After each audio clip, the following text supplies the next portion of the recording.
Boa Muito noite, bem. Flavinha. Boa noite.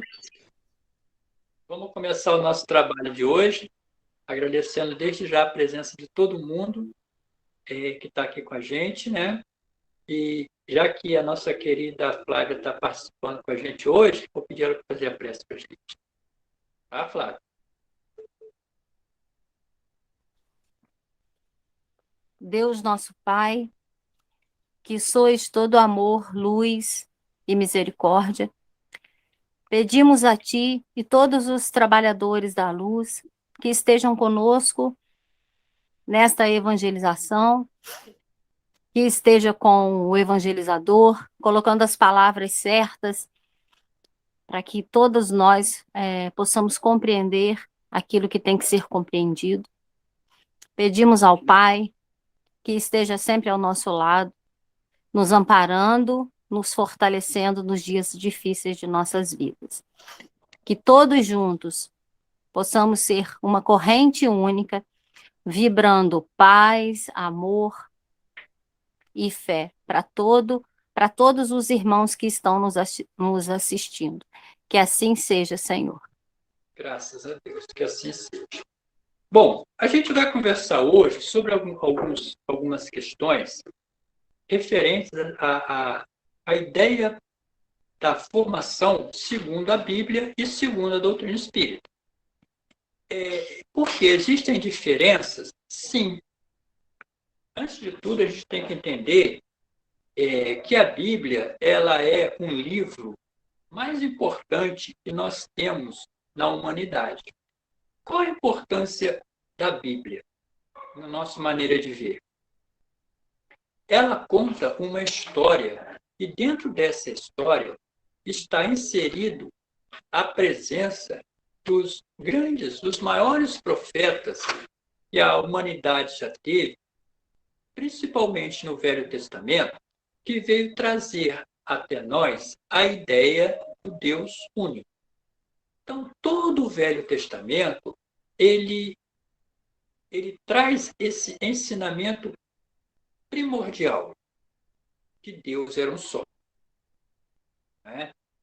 Hoje, nós temos três grandes religiões na Terra: o judaísmo, o cristianismo e o islamismo. E dentro dessas três religiões, Jesus ele está presente nessas três religiões, sendo que de forma diferente. Para o judaísmo, por exemplo, o judeu espera até hoje a volta do Messias, a chegada do Messias. Não considera Jesus como o Messias, apesar de Jesus ter sido judeu. Por quê?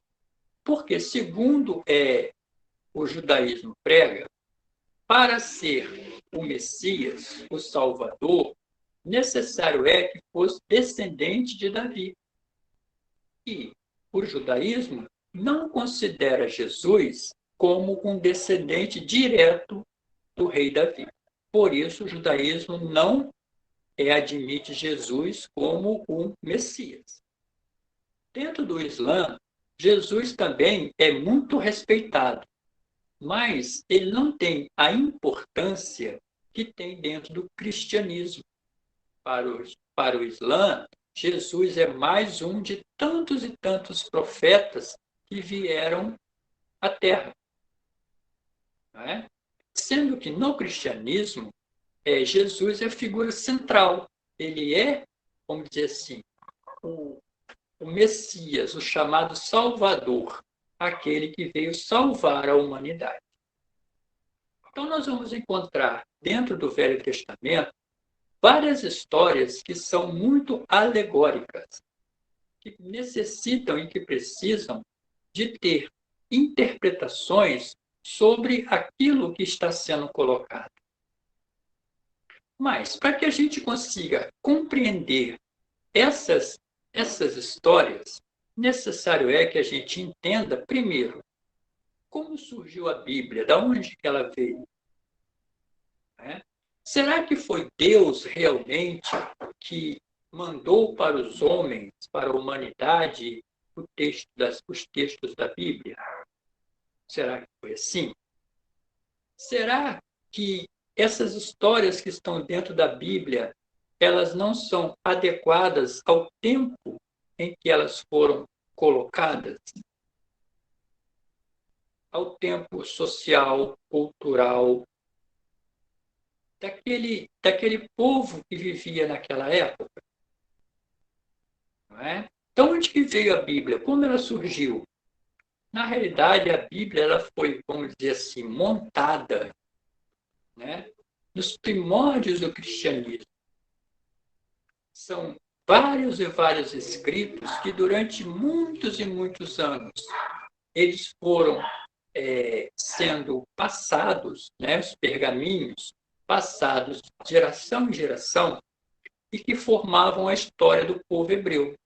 E com o surgimento do cristianismo, vários desses pergaminhos foram reunidos basicamente no Concílio de Nicéia, no ano, se não estou enganado, 379.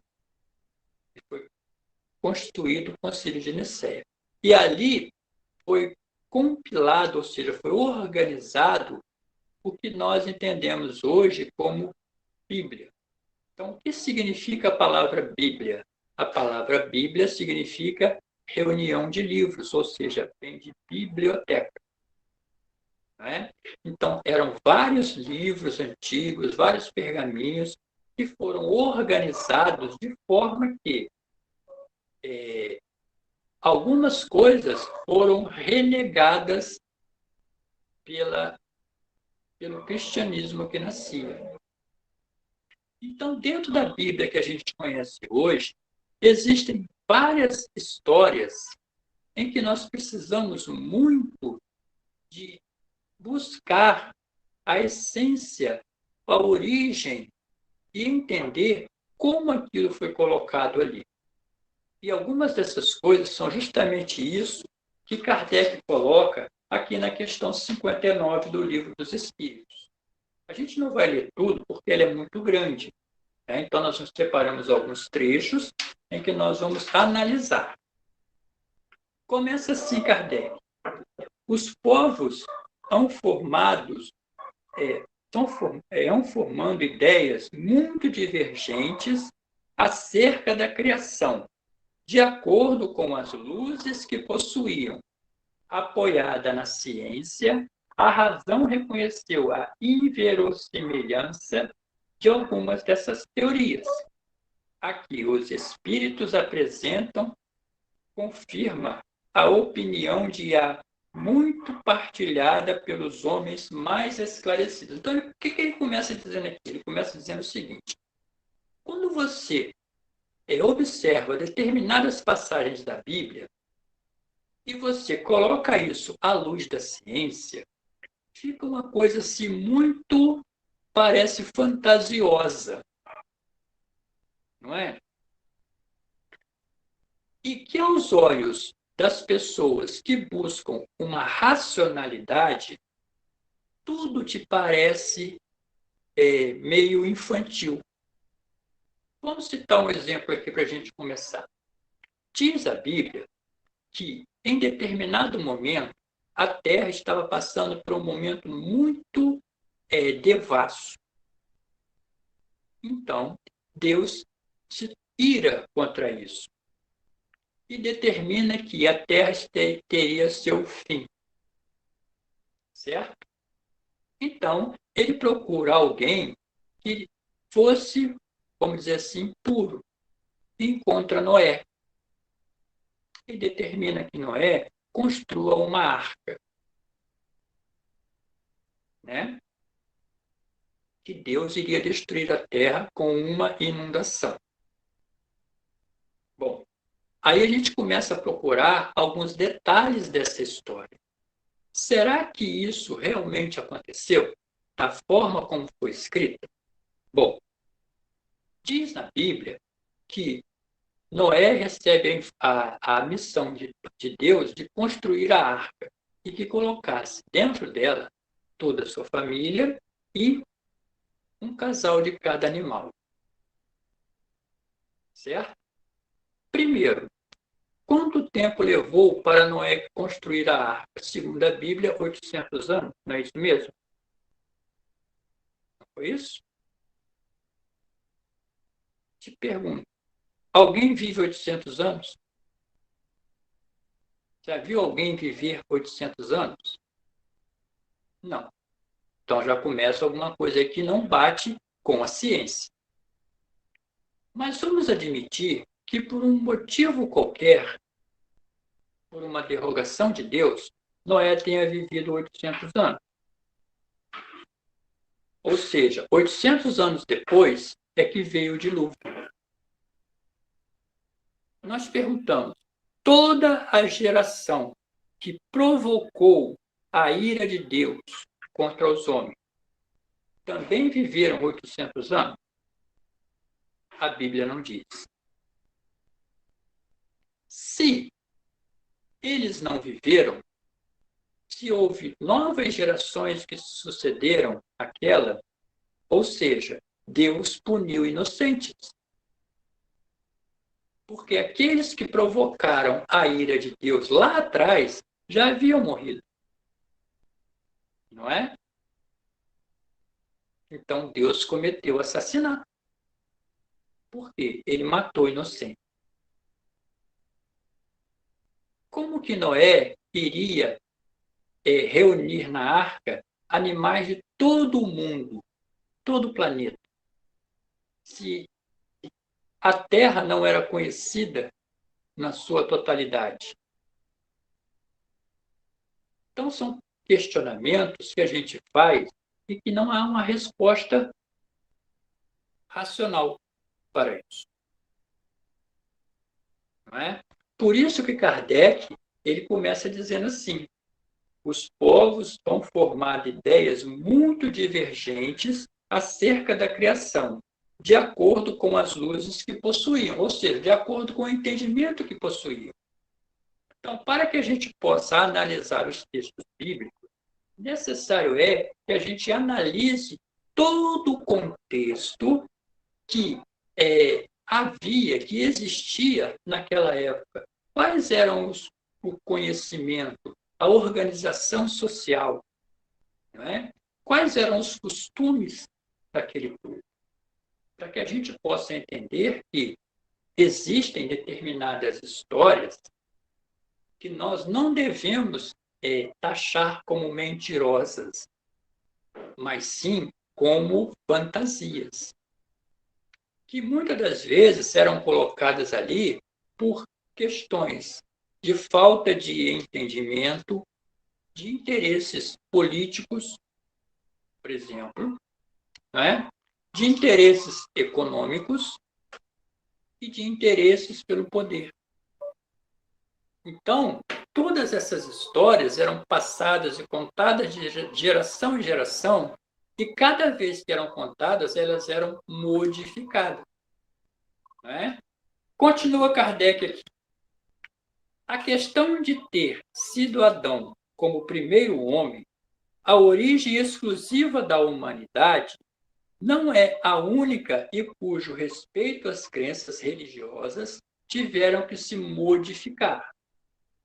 O movimento da Terra pareceu, em determinada época, tão em oposição às letras sagradas que não houve gênero de perseguições a que essa teoria não tivesse servido de pretexto e, no entanto, a Terra gira, malgrado aos anátemas, não podendo ninguém hoje contestá-lo, sem agravo de sua própria razão. O povoamento da terra, como diz na Bíblia, a história que está na Bíblia, cria para muita gente a descrença. E a gente pergunta a vocês, podem levantar a mãozinha aí e falar, quem acredita na história de Adão e Eva? Como sendo verdade absoluta. Não é? Fica difícil de a gente acreditar. Pode falar, Tainara, Tayara. Eu não acredito na história de Adão e Eva. Você Acho que acredita? não foi bem assim, não. Mas você acha que é verdade? Não, eu acho que não. Você Que acha não que é é verdade. mentira? Bom, Aham. então vamos analisar, Tayara, de uma forma que a gente chegue a uma conclusão. Porque eu digo para você, da forma como ela foi colocada, realmente eu não acredito. Certo? Mas, depois de a gente ouvir muitas coisas e estudar um pouquinho, a gente pode afirmar para você que essa história é verdadeira. Sim. Não da forma como as pessoas entendem. Por quê? No livro A Gênese, se não me engano, Kardec fala sobre o povoamento da Terra, a origem das pessoas. Como surgiram as pessoas. E nesse contexto, o que Kardec diz? Ele diz assim: precisamos buscar a raiz, a origem de cada palavra, para que possamos entender o todo do que ela diz, toda a história. Por quê? Porque a Bíblia ela foi escrita em aramaico. E aramaico é um idioma muito antigo e muito pobre de expressões. Uma palavra poderia servir para várias coisas, dependendo da frase.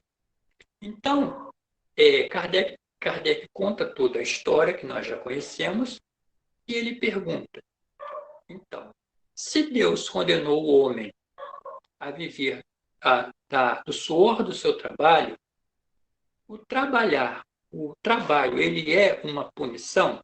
Não, não é.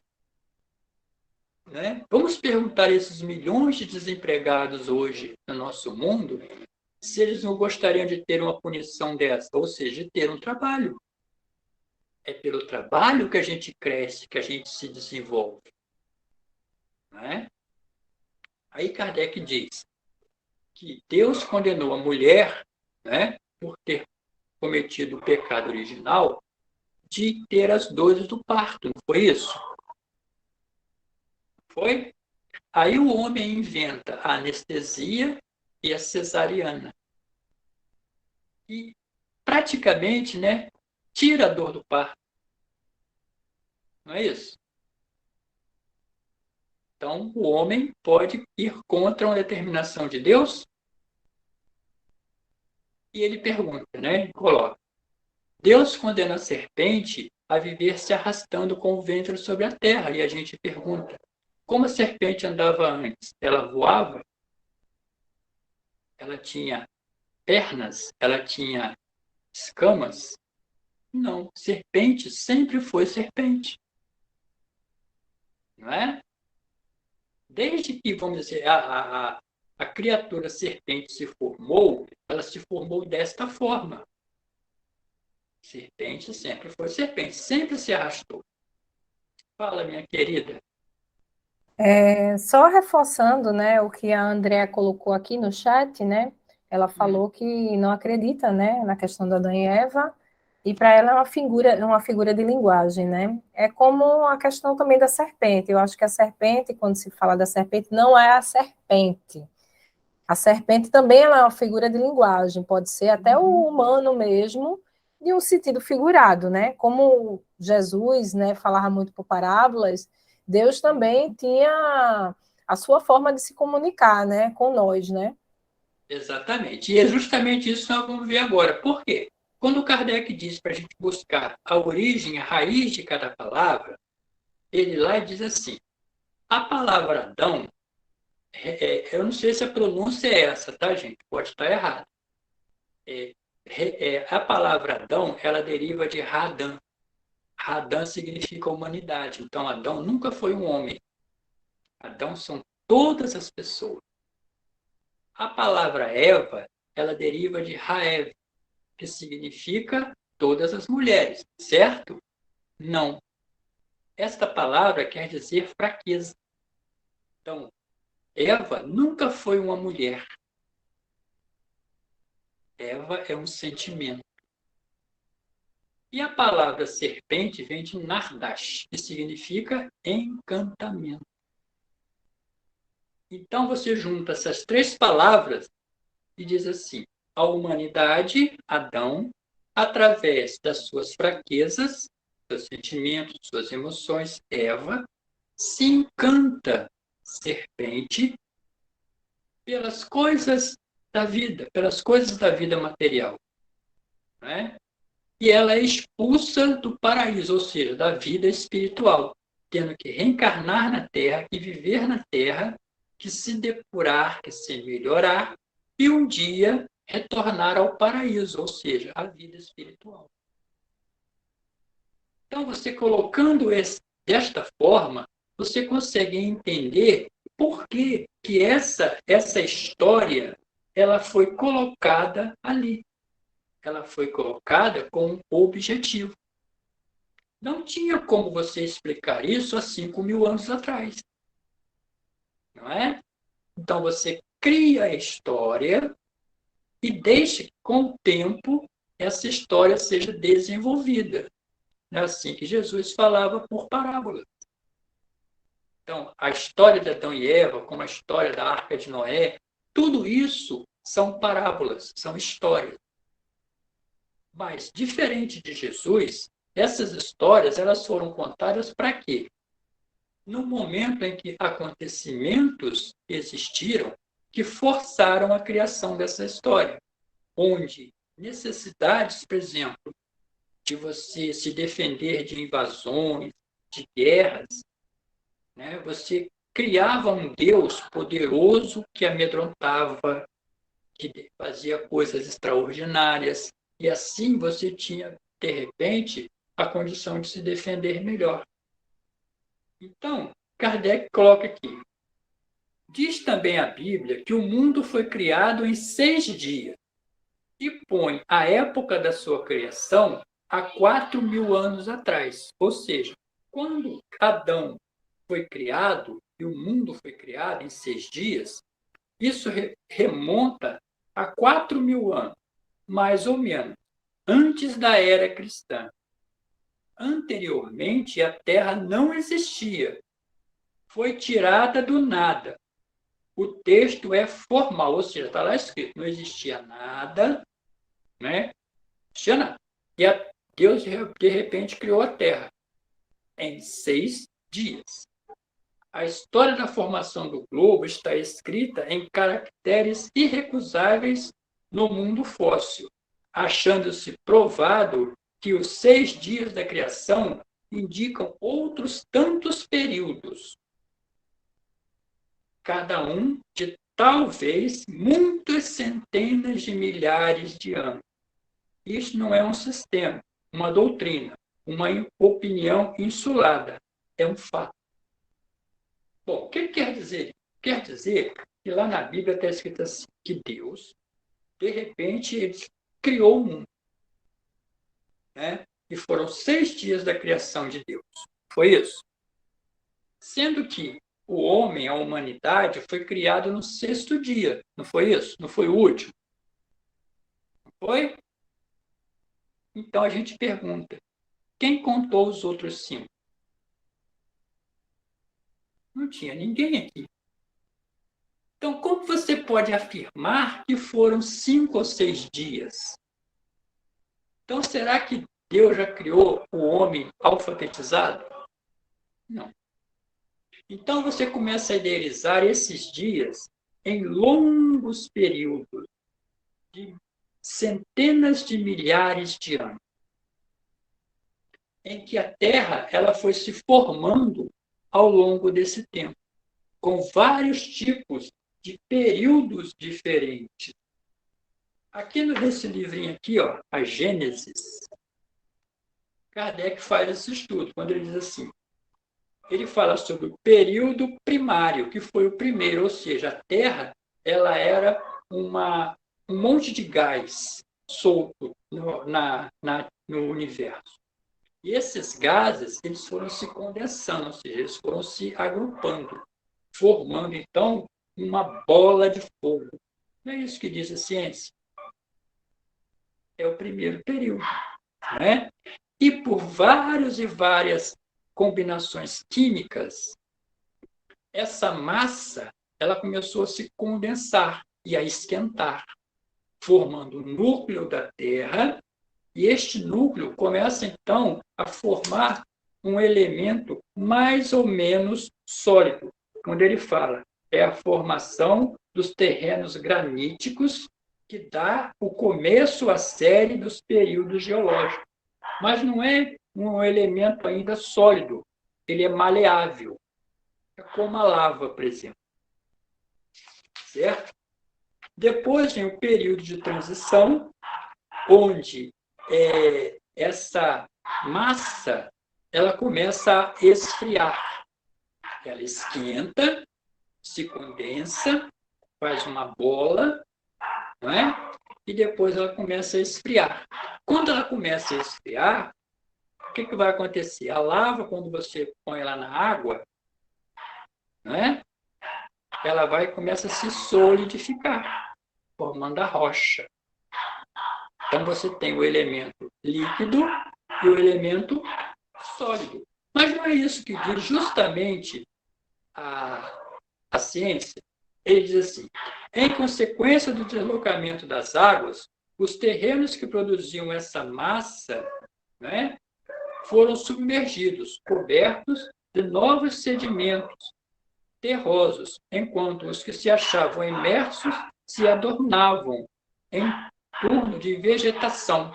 Então, começa a surgir as primeiras vegetações, as mais ralas, as mais simples. Depois de um período secundário, que é o período de transição, desaparece a vegetação colossal. Por quê? Começa a surgir na Terra aquelas árvores gigantescas, enormes. Por que isso? Porque estava para surgir os primeiros seres vivos, aqueles que iriam dominar a Terra, que são chamados dinossauros, que foi o primeiro grande grupo de seres vivos que dominavam toda a Terra, para que depois viesse o período terciário. Neste período terciário, o que acontece? Acontece o grande cataclisma, ou seja, a Terra ela é atingida por elementos, possivelmente meteoritos ou meteoros, que destroem a vida na Terra, ou seja, os dinossauros são extintos. Por que, então, que os dinossauros foram extintos? Eles foram extintos para quê? Para que no período diluviano surgisse quem? Quem que tinha que surgir nesse período? Nós. Porque não tinha como os dinossauros viverem junto com os homens. Então, o que a gente entende nisso? A Terra ela foi sendo preparada ao longo de todos esses períodos para que nós surgíssemos. Não é? E como então Deus criou a gente? Ele cria os espíritos e começa a povoar a Terra. Diferente daquilo que está escrito na Bíblia. E o último período, né, que a gente vai encontrar aqui é o período pós-diluviano ou atual. E neste período começa o quê? O desenvolvimento da raça humana. Então, nós, espíritos, começamos então a dominar o planeta Terra. Mas vamos admitir, então, que aqui, por exemplo,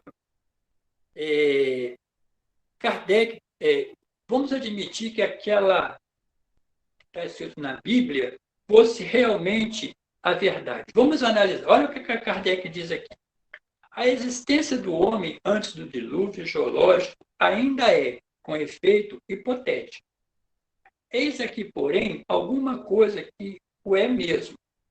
Admitindo-se que o homem tenha aparecido pela primeira vez na Terra há 4.000 anos, antes de Cristo, e que 1.650 anos mais tarde, toda a raça humana foi destruída, com exceção de uma família, resulta que o povoamento da Terra data apenas de Noé, ou seja, de 2.350 anos antes da nossa era. O que quer dizer isso aqui? Segundo a Bíblia, Deus criou Adão. E Adão povoou toda a terra, não foi isso? Mas 1650 anos depois aconteceu o quê? O dilúvio. Então, toda a raça humana foi extinta. E começou de novo. Então, a gente pode imaginar que nós não somos descendentes de Adão. Somos descendentes de Noé. Isso não está correto? Não é lógico? Se a humanidade toda acabou, como é que nós somos descendentes de Adão? Não, nós somos descendentes de Noé. Continua ele. Ora, quando os hebreus emergiram para o Egito, no 18º século, encontraram em esse país muito povoado e já bastante adiantado em civilização. A história prova que, nesta época, as Índias e outros países também estavam florescentes, sem mesmo se ter em conta a cronologia de certos povos, que remonta a uma época muito mais afastada.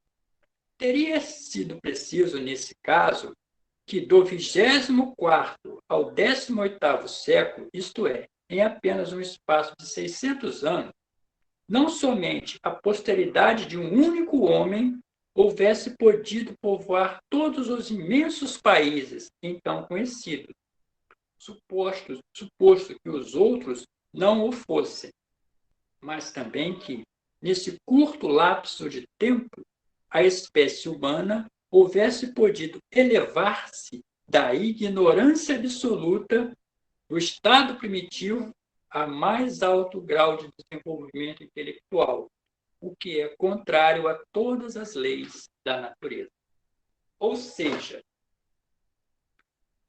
do surgimento de Adão até Noé, e quando os povos saíram, em direção ao Egito, do dilúvio, nesse período, passaram-se apenas 600 anos.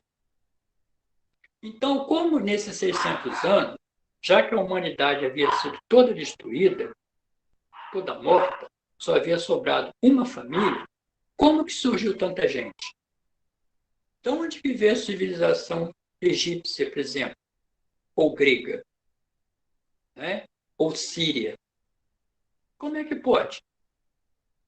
Isso prova o quê? Que todos esses fatos, eles foram contados de uma forma muito fantasiosa.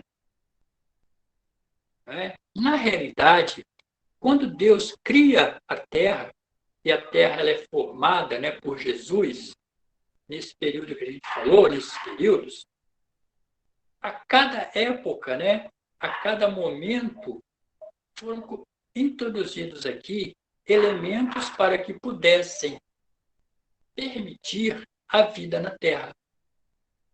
Sendo que em determinado momento, Deus envia para cá o quê? Os espíritos. Porque a Terra ela já estava preparada para receber os espíritos. Só que os espíritos que aqui chegaram, eles chegaram ainda muito, vamos dizer assim, muito recém-criados, muito crus, muito infantis. E precisava daqueles que fizessem o desenvolvimento da raça humana, dos espíritos. Então, a gente vai encontrar lá em Emmanuel, quando ele fala sobre os exilados de Capela. Para quem não sabe, por exemplo, Capela é uma estrela que existe na constelação de Antário, Sagitário, e que, em determinado momento, vários espíritos foram espalhados pelo universo. E um grupo desses espíritos veio reencarnar na Terra, possibilitando, então, que nós que aqui estávamos ainda num processo embrionário de evolução, pudéssemos ter contato com seres mais adiantados e, assim, iniciar o nosso desenvolvimento intelectual e espiritual. Certo? Daí surgem todas as grandes civilizações da Terra, egípcias, gregas, assírias, Mesopotâmia, tudo isso vai surgindo dessa época, dessa mistura. Porque o que a doutrina espírita nos diz? A doutrina espírita nos diz que na vida não há saltos, na natureza não há saltos, não há milagres. Milagres não existem. Tudo segue uma cronologia, tudo segue um planejamento. Nós hoje estamos num estágio evolutivo em que o nosso planeta ele está num processo grande de transformação. Nós estamos sentindo mudanças muito intensas na nossa vida. Por quê? Porque o planeta Terra ele não pode mais abrigar espíritos que não, vamos dizer assim, se derem um passo à frente. Qual é esse passo? Nós hoje estamos saindo de uma categoria que é dita de mundo de provas e expiações. O que significa isso? Alguém pode me dizer o que é um planeta de provas e expiações? Vocês estão muito quietinhos. Ninguém vai falar? Bom, vamos lá então. Vou deixar para as meninas falar, Evandro, né? Tá. O que é que vocês entendem, meninas, sobre provas e expiações, né? O que é que Ninguém? vocês entendem, né? Que a gente está aqui realmente para aprender, né? Então a gente dá a opinião que a gente acha que é. Fala Fala, aí, André. Andréa. Abre o microfone. Então, é um planeta onde os espíritos vêm para, através de provas, que são dificuldades que surgem na vida, e expiações, que são as doenças, para evoluir. Exatamente. Nota 10, André. Exatamente. Um planeta de provas e expiações é exatamente isso, né? A prova é o teste. A expiação é a necessidade que você tem. Então, todos nós que estamos na Terra hoje, nós passamos por essa etapa das provas e expiações. A Terra já foi um mundo atrasado, né? Nesse período que a gente fala do surgimento das civilizações, da povoamento da Terra, a Terra era um mundo extremamente atrasado, onde nós, espíritos, éramos assim, recém-criados. E ao longo do tempo, nós fomos desenvolvendo a nossa espiritualidade. Só que nós chegamos num tempo agora em que a gente tem que decidir o que nós vamos fazer, qual é o passo que nós vamos dar adiante. Então, sofremos as provas e as expiações. Só que a Terra ela está se modificando, né? Passando de uma categoria para a outra categoria, que é a de regeneração. O que significa isso, planeta de regeneração? Significa que, então vai ter todo mundo feliz, não vai ter mais mal, não vai ter mais maldade, não vai ter mais doença, não. Tudo isso vai continuar. Só que em uma escala menor. A gente percebe hoje que os espíritos que estão reencarnando na Terra, eles já vêm com outro tipo de objetivo. Né? Basta a gente olhar, por exemplo, as crianças. A quantidade de crianças que reencarnam com um QI um pouco mais avançado. Certo? Chamados gênios, eles estão sendo muito mais abundantes na Terra do que há tempos atrás. A facilidade que a criança, que o jovem tem hoje de aprender, principalmente a tecnologia, faz com que a gente observe que esses espíritos são diferentes. Muitos deles hoje já trazem dentro de si o desejo, a vontade de melhorar. Não é? Por que isso? Porque as condições do planeta Terra hoje já são melhores do que eram antes. Com isso, a nossa expectativa de vida ela aumenta. Há alguns séculos atrás, a gente vivia no máximo 30 anos. Hoje nós vivemos 80. Chegará o momento em que vamos viver 100, 120, 150 anos. Porque as condições de vida material mudam. Automaticamente, as condições espirituais também irão mudar. Hoje nós vivemos num mundo em que se fala muito mais de preservação da natureza, né? De conservação da vida, de proteção à mulher, às minorias, àquelas classes que eram perseguidas, que eram discriminadas. Hoje já se tem um entendimento diferente.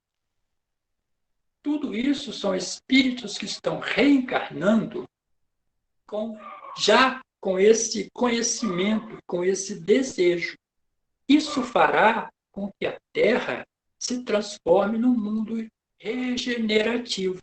Ou seja, nós que vamos reencarnar aqui, não vamos reencarnar só para pagar dívida, só para sofrer doença. Não, nós vamos reencarnar para melhorar, para crescer. Lógico que vai continuar a existir o mal. Lógico. Lógico que vão continuar a existir espíritos perversos, espíritos maldosos. Mas esses espíritos, eles serão em quantidade cada vez menor. Isso faz com que a Terra evolua, ela cresça. Certo? Isso vai fazer com que o planeta ele comece a caminhar, a melhorar. E, naturalmente, os espíritos que reencarnam aqui também irão precisar melhorar. Fala, Andréia. Abre o microfone. Por isso que a gente está num período que daqui para frente vão acontecer muitos desencarnes coletivos, muitos cataclismas e muitas situações, porque os espíritos que não estão conseguindo atingir um grau evolutivo que vá conseguir se manter aqui no planeta, daqui a um tempo, quando eles estiverem, né, com um processo mais avançado de regeneração, eles já estão sendo retirados para serem levados para outros orbes, para continuar o processo evolutivo deles, para talvez em algum momento conseguir voltar para cá, quando a Terra estiver nesse período de regeneração, um estágio mais avançado. Exatamente. É como se nós, por exemplo, nós construíssemos uma casa e essa casa ela durasse, vamos dizer assim, 60 anos. Aquela casa teve 60 anos. Chega um determinado momento em que aquela casa não tem mais condições de abrigar as pessoas que vivem ali. Por quê? Porque as coisas mudam. Né? O tempo muda. São aparelhos diferentes. Aí você tem que mudar, por exemplo, a instalação elétrica, a instalação hidráulica. São paredes que estão desmoronando, você tem que recuperar. E isso dá trabalho. O que você tem que fazer? Você tem que fazer uma obra.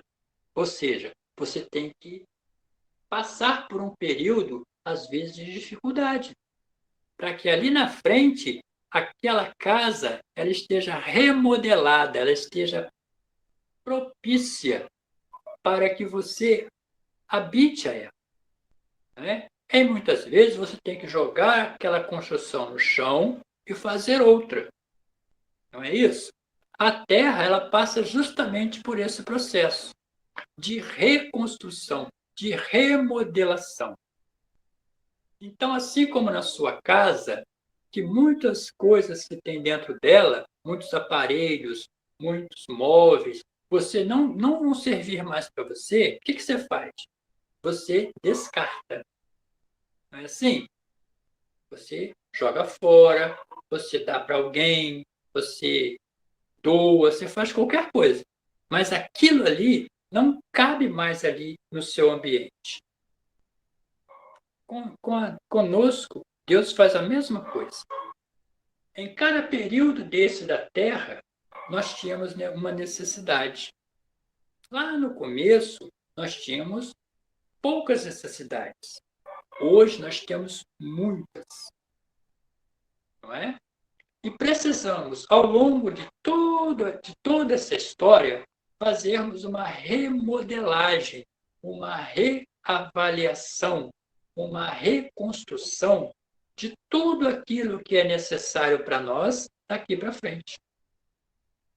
Não cabe mais ao ser humano hoje achar que ele precisa só ganhar dinheiro, ter poder, ter prestígio, ser rico, ser famoso. Não. O que você faz com isso? Não é? Então, hoje nós passamos a viver uma vida muito mais espiritual do que física. Então, o mundo de regeneração, ele começa a olhar para esse lado. E você começa a encontrar pessoas hoje que pensam desta forma. Vocês conhecem a história de Sadio Mané? Já ouviram falar desse cara? Quem conhece ele? Ninguém? Bom, Sadio Mané, agora que nós estamos na época da Copa do Mundo, é um jogador de Senegal. Ele nem jogou a Copa, porque ele se machucou. E ele é um dos maiores salários hoje do mundo. Ele está jogando atualmente na Alemanha, no Bayern de Munique. Mas ele jogava no Liverpool da Inglaterra. E ele veio de uma região muito pobre de Senegal.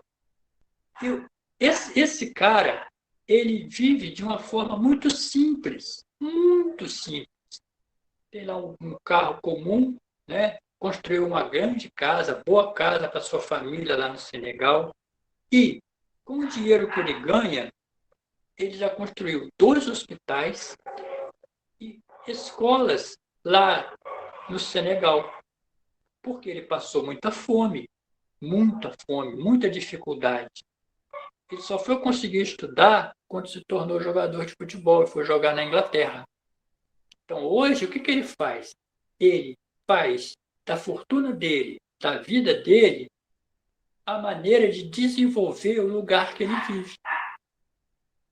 Então, são esses espíritos, são essas pessoas que estão promovendo a transformação da Terra. Não é?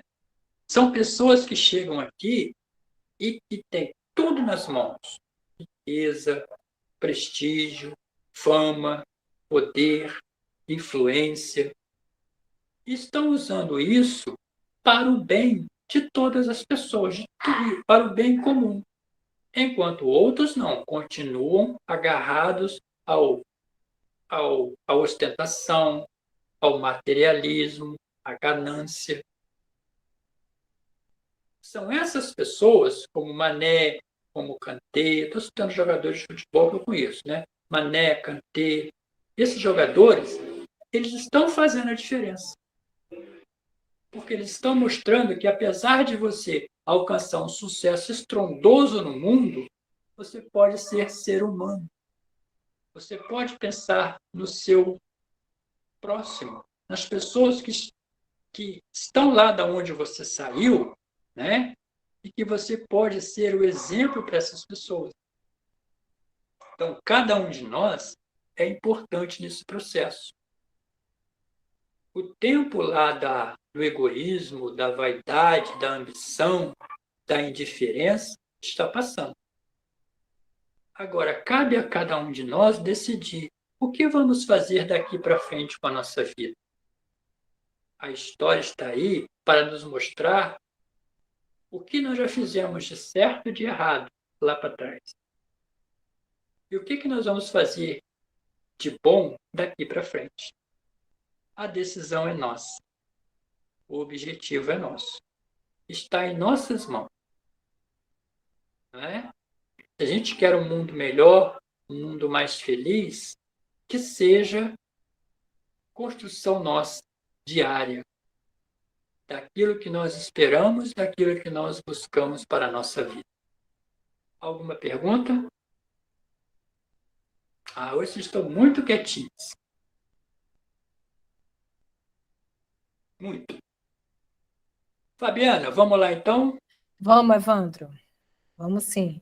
No chat teve poucas conversas, né? Foi mais a respeito, né, do tema, né, que a gente estava falando.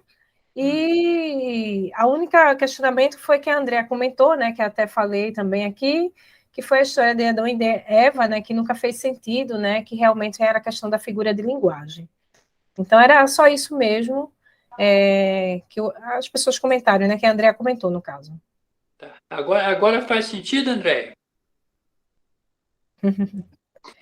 É porque é um tema que ela abre muitas vertentes, né? Sim, esse tema sobre as questões da Bíblia, a gente tem que ter um certo cuidado para tratar delas, né? Porque a gente mexe com a crença das outras pessoas, não é? Isso. Fala, Vamos dar a palavrinha para Flávia? abre o microfone. Oi, boa noite. Não, eu esqueci de abrir. Eu posso fazer uma pergunta, mas não é para você, não. Quero fazer uma pergunta para todo mundo. Mas assim, quem puder falar, mas que seja breve, só sim ou não. Tem alguém, algum familiar de vocês, de quem está participando agora do Evangelho, que, que gostava de chapéu? Alguma coisa desse tipo? Usava Que, boné, né? Sim. chapéu. Eu estou falando chapéu assim, no geral. Pode falar. Já falei, eu só quero saber se. Não. Quem? Meu André. marido usava de vez em quando, principalmente para trabalhar. É porque. Minha mãe gostava. Eu estou perguntando porque a Isa tá. Eu vi a Isa daqui, a minha preta velha falou para mim que a Isa não estava muito bem. Daí eu fui lá no particular da Isa, claro, para saber como é que ela tá e tal. E aí eu já tinha visualizado um moço de chapéu, um homem, não é uma mulher. E aí eu e a Fabiana chegamos num consenso que a Fabiana também está sentindo, que é alguém ligado a alguém que está no Evangelho, não é qualquer pessoa, né? Tipo assim, qualquer irmão que veio para a evangelização. Ele é uma pessoa específica, alguém específico. E aí eu queria só saber. Ok. É isso. Então a gente vai cuidar dele, né? Eu já pedi a espiritualidade, eu, Fabiana, já falamos, e a Isa também. Falei para a Isa para fazer os protocolos, os procedimentos, porque ela não está muito acostumada ainda a lidar com a mediunidade, né? E Uhum. pedi a espiritualidade para auxiliar. E eu falei para ela que essas sensações, elas vão sendo dissipadas. Daqui a pouco já não está mais sentindo, mas ele não está lá mais. E só para a gente esclarecer, a presença desses espíritos, desses irmãos, são necessidades que eles têm de sentirem a nossa vibração. Às vezes a saudade é tão grande, né, que não há condições de se expressar. Então, apenas pelas sensações, né, já se faz, já se recebe aquilo que é necessário. Não é? A gente precisa estar sempre atento a isso para também não generalizar as coisas. Mas esses irmãos, eles precisam só disso. Às vezes eles não têm que falar nada, eles não têm que dizer nada. Apenas se aproximar e sentir a nossa vibração. E Certo? sem contar, né, Evandro, que também a gente sabe muito bem que tem muitos familiares nossos que às vezes nós nem conhecemos, né, aqui na Terra, no sentido de que não convivemos com eles, mas eles também às vezes precisam ser auxiliados, eles vêm também uma forma de auxiliar, de se fazer presente, né? Tem tanta coisa que acontece na espiritualidade que tem hora que a gente não consegue nem definir, né? Mas assim, agora já está tudo bem. A gente tem uma visão de vida daqui diferente de lá. Quando a gente chega lá, a gente olha as coisas diferentes. Não é? Isso. A Ângela levantou a mão, Evandro. Pode falar, Ângela. Eu não sei se ainda dá tempo de te fazer uma pergunta, Evandro. Ah, sim. É uma dúvida, assim, bem rápido. A gente sabe que vai ter essa mudança, já está tendo essas mudanças na Terra, né? Eu quero só entender o seguinte: então a pessoa desencarna, ou ela vai, sei lá, para o umbral, ou vai para as colônias, enfim. E aí, quando ela reencarna, se for o caso, ela vai voltar para a Terra já modificada ou ela já vai para outros orbes, é isso? Vai Ficou depender meio muito. confuso isso aí para mim. Não, vai depender muito, Ângela, do momento em que a pessoa vive. Quando a gente fala da mudança, ou seja, estão havendo desencarnações chamadas coletivas em grande número, certo?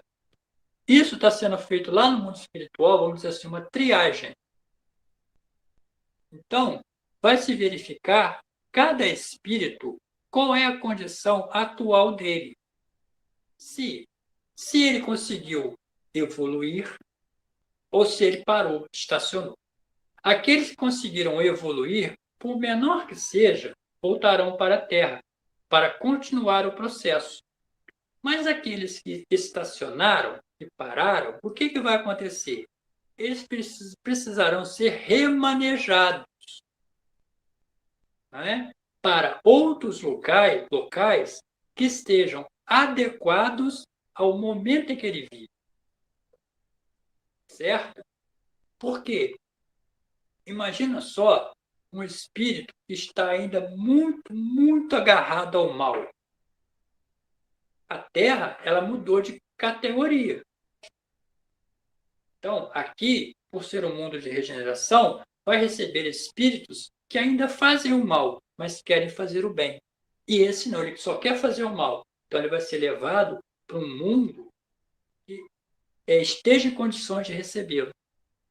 Até que ele comece a sua caminhada. Entendeu? Então, é uma readequação. Para cá, só vai voltar aqueles espíritos que estiverem, vamos dizer assim, em condições, que estiverem as credenciais para reencarnar na Terra. Não precisa ser espíritos bons, mas espíritos que estejam no processo evolutivo. Porque a Terra, ela já vai ter deixado esta fase da maldade extrema para trás. Certo? Então, Entendi. ter, vamos dizer assim, uma readequação para esse espírito. É como se, por exemplo, você está na escola. Você estudou 1 ano. Aí, por pequenos detalhes, você não conseguiu ser aprovado. Você não pode passar para a série seguinte. Você tem que repetir aquela série, mesmo com pequenos detalhes. Mas é importante que você repita. Não é? Porque se você for passar para a próxima série, você não vai conseguir acompanhar o ritmo daquela série, o aprendizado. Alguém mais levantou a mão aí? Entendeu, Ângela? Tá certo? Eu entendi, Evandro. Ok, obrigada. Obrigado a você. Evandro, vamos encerrar por causa do horário. Eu peço até desculpa. Pode ser? Sim, dona Lilian, pode falar. A energização da pomada vai ser feita a que hora?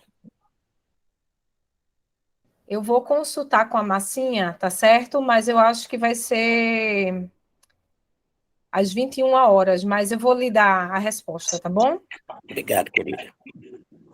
Então vamos encerrar então o nosso trabalho de hoje, né? Agradecendo mais uma vez a presença de vocês, todos vocês. Que Deus nos abençoe. Um bom fim de semana para todo mundo e vamos orar.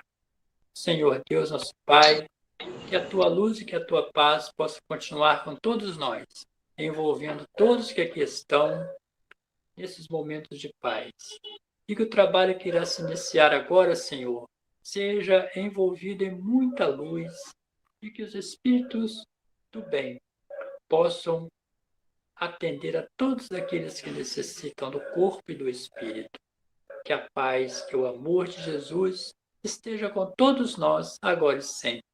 Obrigado por esta oportunidade e até a próxima oportunidade, se Deus quiser. Que assim seja, Senhor.